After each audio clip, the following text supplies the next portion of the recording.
we want to be thinking about the creation for this 8-player dynamic, this component where you have the high achievers and the ones that are kind of dragging on the effectiveness of the organization, and making sure that you're creating incentive structures that is about alignment, ensuring that your team's effort are directly tied to the growth and success of your agency.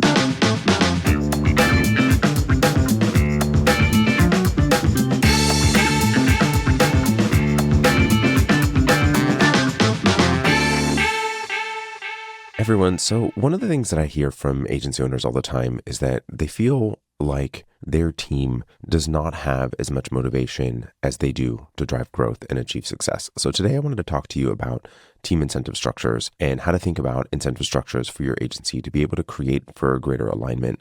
And ultimately, the truth is that your team is not going to feel the same to drive growth unless they don't share in some aspect of the reward. And there's multiple different types of incentives that can play into the conversation. There's a lot of different types of incentive structures that can play into the conversation here.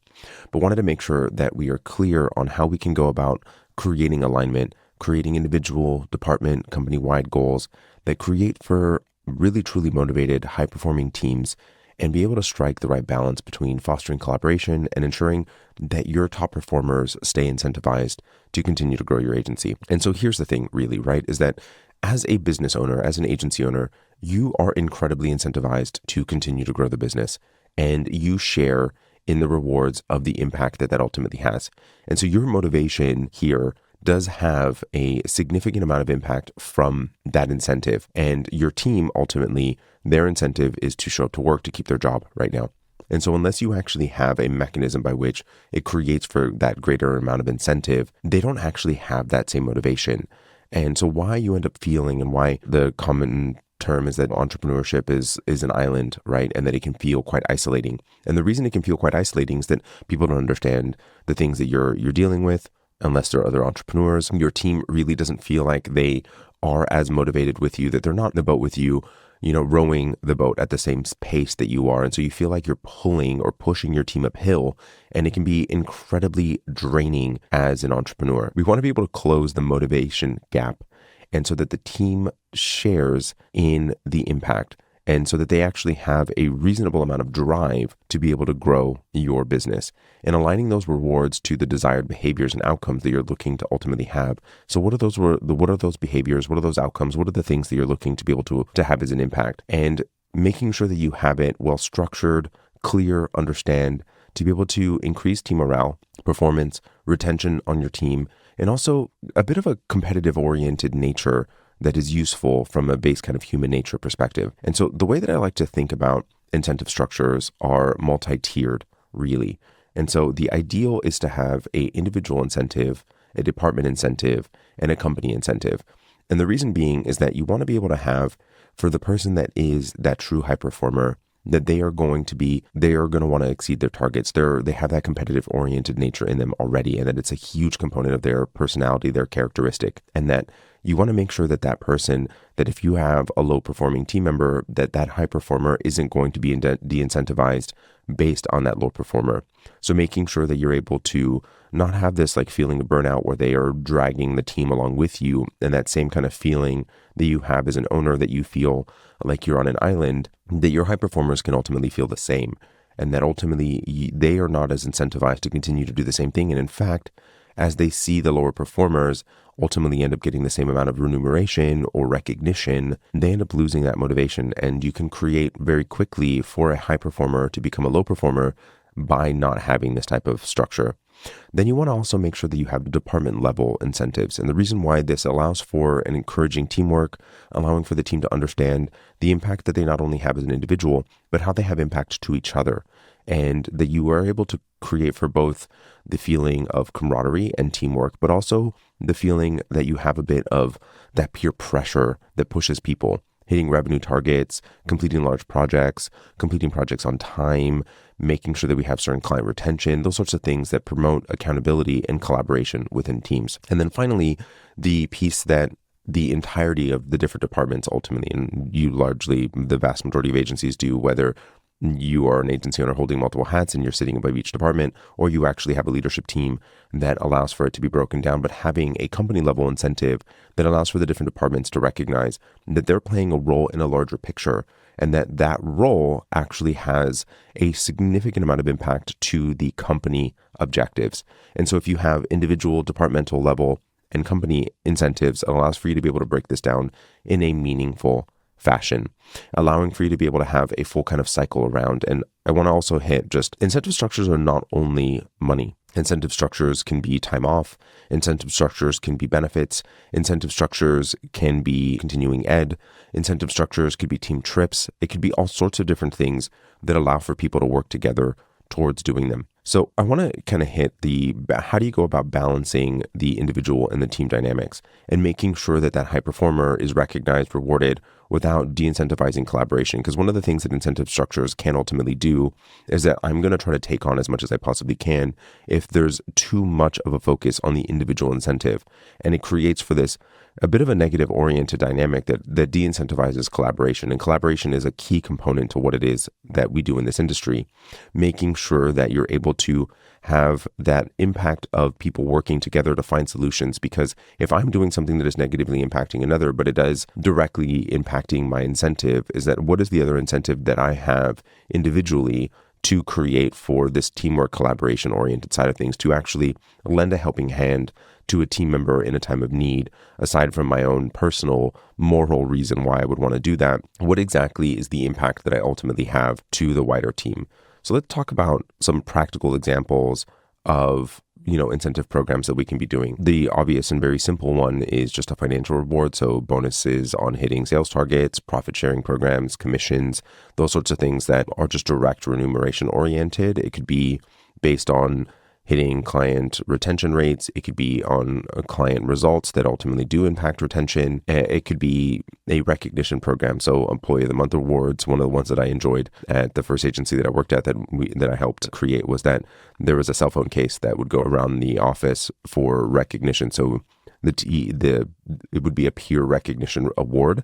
So a person would be nominated from the last person that had it every quarter to have a premier parking spot. They would have the ability to have a more hybrid-oriented work remote environment. This was pre-COVID, long pre-COVID. That work remote wasn't a big thing at that point. And so it created for a couple of these different little incentives that person that had that. And it was like a pink sparkly one. So it was also kind of a bit loud in the office, that person that was using it whenever they'd be on the phone as well, that it was just like a recognition that this person had it. So these team kind of recognition oriented programs, or a recognition program, is really useful. Personalized gifts, shout outs to team members. We all have this piece of our own ego that we want to be recognized for the things that we are doing. And then another one is, growth opportunities I mentioned earlier. So personal development budgets, promotions, new responsibilities, being able to actually expand upon their career is also a great one. And then team events, so celebratory outings, retreats, shared rewards for achieving specific group milestones, and making sure that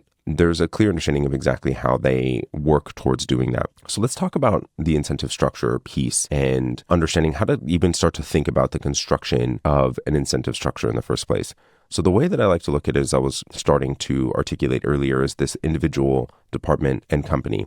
So from a company perspective, the first thing that I'd want to identify is, what are my objectives this year from a revenue perspective, a profit perspective, a client growth perspective, an average client value perspective? What exactly are my markers, my KPIs that allow for me to know that I'm achieving my end outcome as a company? And then recognizing that each one of those has input outputs, right? So the output is that end KPI, the revenue number, your client retention, etc. But there's different pieces that allow for that to become true. So let's say that I'm wanting to grow revenue, and there's multiple pieces that are going to feed into it. So you have client retention, you have account growth, and then you have new business that are going to impact that revenue number. And understanding that piece, and then different departments ultimately have impact to that number. So we need to bring on this number of new clients at this average value. We need to grow accounts by 10%, and we need to maintain a 85% client retention in order for us to achieve this revenue objective. And so you take the company objective, the high end, the overarching KPI, and then you break it down into the different departments. So what are the feeders that actually create for that KPI to be possible? So then once you've actually broken down that larger company objective into individual departments, what does the department have to accomplish in order to achieve that larger objective? then who are the individuals that are going to need to do that? So let's say that is account growth, retention, and revenue growth for that specific department with the existing book of business. So the individuals within the organization, the individuals within the department could be being strategic, the number of strategy meetings that are being held with the client actual outputs, KPIs that allow for us to maintain that relationship, and those types of pieces that it's like, what do I actually do? And so the overarching piece that I want to be able to see, and the reason why this works really well, is that I need to know what I need to do in this moment to allow for me to be able to achieve the department outcome that affects the person sitting next to me in the desk next to me. What do I need to be doing right now that impacts me directly? What do I need to be doing that impacts the overarching organization as well? We all are very motivated by the impact that our lives have on other people. But without having an understanding of the thing that I need to do, aside from just, keeping status quo and doing the work that is in front of me, the tasks that are in front of me, what are the things that I need to be doing that allow for me to achieve these end outcomes? And so you need to be able to make it concrete and being able to have the team understand the ladder by which this ultimately has the company outcome. So if you were to just say the company objective is that we are going to hit 5 million this year, but you don't actually have an understanding, the team has no idea how they can impact that goal. And say, great, so that's up to the sales team and then I have no impact to it. But that's not true. The overarching team, every single team member has an impact to that revenue objective. Because if you're bringing on lots of new business, but then you're losing them out the back door, you're not going to hit that revenue number. So that retention piece is incredibly important. That account growth piece is very important. But how do they have impact to that? So what is the thing that I do today when I'm meeting with a client that allows for me to foster that better relationship, allow for them to understand the value, allow for us to uncover opportunities? What are the things that I need to personally do as a contributing team member that allows for us to achieve that overarching end objective? And so how do I actually go about thinking about the activities that I need to be doing that allow for that to happen? And it's incredibly important that each team member knows how do they have an impact to their peers, to themselves, to the organization, to the department, so that they are actually motivated to want to do so. And it's that lack of clarity, that lack of expectation that ultimately ends up creating for a lot of inability to be able to achieve outcomes, because the team member doesn't actually understand, and it actually creates for this silos for you as an agency owner because you haven't articulated it to the team well enough for them to understand. And that's, I'm sorry, but your fault for them not understanding how they can have impact to the overarching objectives for the organization. And so your responsibility as an entrepreneur, as a business owner, as a manager, is to provide your team with the resources and tools that they need to be successful. And part of that is understanding the activities that they need to be taking to allow for that to actually come to fruition. And without it, they're not going to be able to achieve it. If you don't set the expectation of the things that they need to be doing that's going to allow for that to happen, it becomes incredibly difficult. So let's talk about some of the trailing implications that can ultimately happen from these types of incentive structures. And then I want to leave you with a really simple one that I think is really useful. So to begin with, the inconsistency piece. Having an incentive structure that is unclear or unevenly applied across the team. So you want to be the thing that you want to be thinking about is that you want to make sure that the team has 100% clarity. So simplicity here is really important so that they understand, here's the things that I need to be doing weekly, monthly, daily, whatever, that allows for them to achieve their end outcomes. Documentation around the criteria for what that reward actually looks like and being able to share it. But the inconsistency of not reminding people of what that looks like. So what are the updates? How are we doing? The KPIs for each individual, making sure that it is front and center in front of them of here's where you are. Here's where you need it to be. So are you hitting the expectation? Are you falling short of this expectation? So that you can help support the team and actually provide them with the knowledge, resources, and tools that they need to be able to be successful. The other piece that it can create, and you want to be thinking about this, is the trailing implication of an incentive structure, is it can actually create for a bit of unhealthy competition as well. And so you want to make sure that you're not creating a structure that pits one team member against each other. And so you want to make sure that you're thinking about and encouraging collaboration. So how exactly in your incentive structure, when you're thinking about it, allows for you to be able to encourage that collaboration? And so as an example, working through an incentive structure right now with an existing a client of mine, that we are developing an incentive structure that has a 1/3 impact. 1/3 impact for individual contribution, 1/3 impact for the team contribution, 1/3 impact for the company contribution. So they have a total bucket of bonus that each individual team member would be able to achieve, but 1/3 falls on their individual contribution, 1/3 falls for their team's contribution, and then 1/3 falls for the entire company hitting their goal.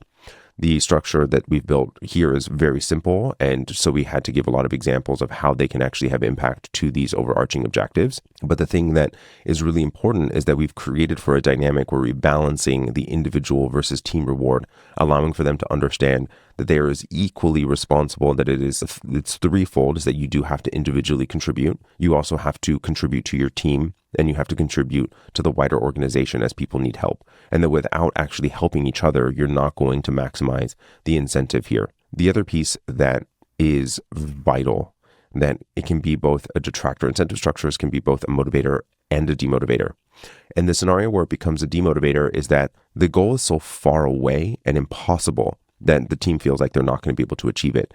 And it's incredibly important that we create for sustainable and realistic objectives, not so realistic that it's an easy one for them to be able to achieve, but one that allows for them to see that it is going to stretch them a bit, but something that is in arm's length reach, that is possible that for them to be able to achieve it. So we don't want to overpromise in the objective or be so overly optimistic in what we're setting out for this incentive structure, but being able to actually create a dynamic that allows for them to see that, yes, I can actually feel the warmth of this incentive. I'm almost there. It's just going to take a little bit more. I'm just going to have to become a little bit more effective in what it is that I'm doing. I'm going to have to just change slight amounts of my habits that is going to allow for us to achieve this goal individually, team-wide, and company-wide, allowing for them to understand that it is a feasible thing to accomplish and allowing for them to have that motivation.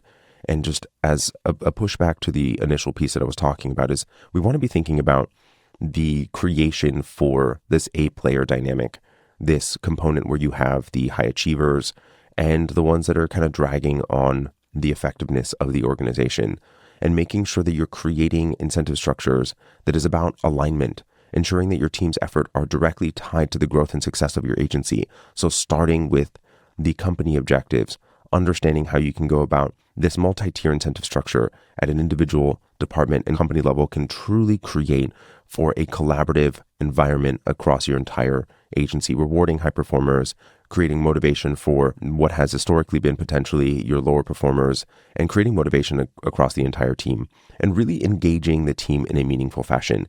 Each one of us come to work for the individual impact, but also the impact that we have to the wider team. We are at a fundamental biological level, a herd animal, human beings are, and then understanding that team dynamic is incredibly vital. And the more that you create this connection, that you close the motivation gap, that you close that you're able to have them have that clear understanding of what it is that they need to do today, the action that they need to take, that is going to have the impact to themselves, to their team, and to the organization, the more successful your agency will be. Hey everyone, thank you so much for listening in today.